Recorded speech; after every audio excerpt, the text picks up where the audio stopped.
Barrett, you know there's an easier way to set up patio lights, right? Really? Yes, of course. Can you show me?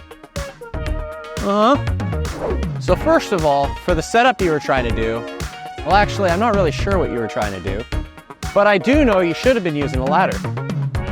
But if you don't have a ladder, that's okay. There's another way. You can use our ultimate Christmas light hanging hook. The product is actually just this hook, but it screws into any Acme threaded broom handle or painting pole. Painting poles are really nice because they extend, so as long as you're not working on a multi-story building, you'll be able to hang the lights from the ground. So you don't have to worry about heights and doing something stupid like this guy. So with our hook ready to go, let's take a look at our string light posts. These make installation super easy thanks to these claw-like tops, which we can just run the wire through while using the Christmas light hanging hook.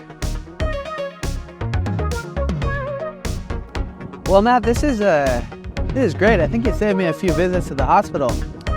You know, but I was wondering, now that I got you here, I was wondering if you wanted to help me set up the Christmas lights on my house. You know, want to get them done before it's too cold outside.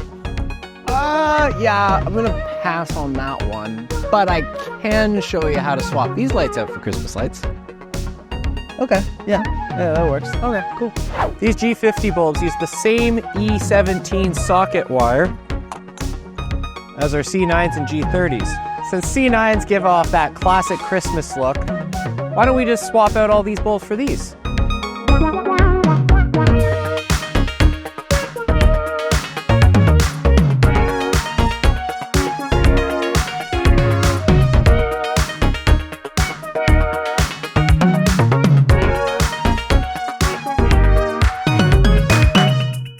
Well, there you have it, Barrett. You can swap out your lights for any season or occasion, whether that be Christmas lights or regular season.